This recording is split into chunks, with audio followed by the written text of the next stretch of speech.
खुलुमबाय लोगोफोर, गोजोन फुंबिलि बयनिसिमबो नोंथांमोनखौ गोदान भिडिअ आरो फिन खेबसेबाव बरायनाय जाबाय। आं दिनै नोंथांमोननि सिगाङाव 14 भाद्र एबा 31 आगस्ट 2023 मायथाइनि सानसेनि फान्जामुथिखौ फरायथिनो लादों। आसा खालामो नोंथांमोना भिडिअखौ नायना मोजां मोनगोन। गिबियावनो दङ मेष राशि। दिनै नोंथांनि रां थिसननो लुबैनाया बांगोन। नोंथाङा दावबायनाया जाथावना जागोन। गासैबो खामानिया जाफुंसारगोन। नोंथाङा सोलोंथायारि हाबायाव मख'जाथाव जाफुंसारनायफोर मोननो हागोन। नोंथांनि जिउ लोगोरिजों गोसोआरि सोमोन्दोआ गोख्रों जागोन। वृषभ राशि। दिनै मोनसे गोबाव समनि जेंनाया सुस्रांजागोन। आयनि गोदान फुंखा सोरजिगोन। नोंथाङा जिउनि जेंनाफोरनिफ्राय उदां जागोन। न'आव आलासिफोर फैनायजों लोगोसे खुसिनि आबहावा थागोन। मिथुन राशि।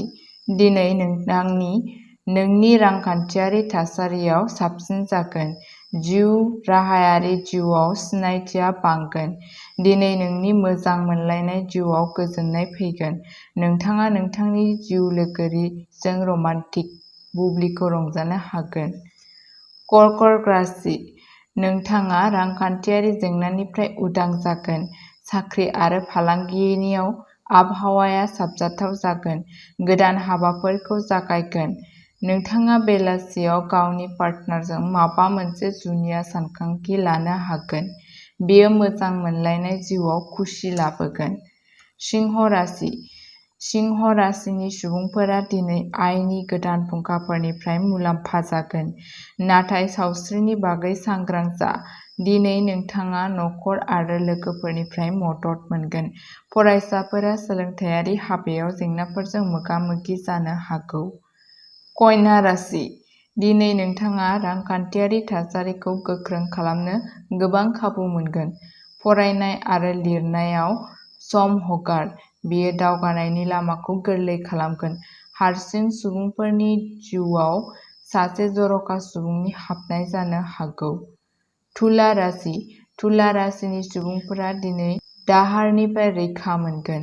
फालांगियारि रोंग'साफोरा थांखिफोरखौ आबुं खालामनायाव गोरलै मोनगोन। खामानिजों सोमोन्दो लाखिनानै दावबायनाया जाथावना जागोन। फरायसाफोरा गावसोरनि फरायनायाव गोसो होनांगौ। दिनै गावनि जिउ लोगोरिजों सम हगारनाया एसे गोब्राब जागोन। वृश्चिक राशि। दिनैनि साना गुलाय-गुजाय सान जागोन। हरखाबै रां मोन्नायनि खाबु थागोन। नोंथाङा जिउ राहायाव गोबां दावगागोन। सम्पथि बायनायाव हेंथा जानो हागौ। मोनायाव मोजाङै गारि सालाय आरो ट्राफिक नेमफोरखौ गोख्रोङै फालि। मोजां मोनलायनाय जिउआव खुसिनि आबहावा थागोन। धनु राशि। दिनै जाफुंसारनाया नोंथांनि आथिंखौ खुदुमगोन। आयआ बांगोन। रांखान्थियारि थासारिया गोख्रों जागोन। माखासे थागिबिफोरा मोनसे गोदान सम्पथि बानायनो सानथांखि लानो हागौ। दिनै हारसिं सुबुंफोरनि मोजां मोनलायनाय जिउआव सासे गोसो बोनो हानाय सुबुंनि हाबनाय जानो हागौ। मकर राशि। दिनैनि साना मोजां जागोन। रां बासायनायनि गोबां खाबुफोर थागोन। जिउ राहायारि जिउआव गोदान हाबाफोरखौ जागायजेन। सोलोंथायारि हाबा मावनो गोब्राब नाजानायनि गोनांथि जागोन। कुम्भ राशि। नखरारि जिउआ गोजोनथाव जागोन। समाजारि हाबायाव सांग्राङै बाहागो लागोन। दिनैनि साना फरायसाफोरनि थाखाय मोजां जागोन। गोब्राब नाजानाया फिथाय होगोन। नोंथाङा खामानिनि मोजां फिथाय मोनगोन। मीन राशि। दिनै नोंथाङा जिउ राहायारि जिउआव जाफुंसारनायनि सिरि गाखोगोन। नखराव खुसिनि आबहावा थागोन। दिनै नोंथाङा सोलोंथायारि हाबायाव मख'जाथाव जाफुंसारनायफोर मोनगोन। एसेनोसै, गोजोन्थों।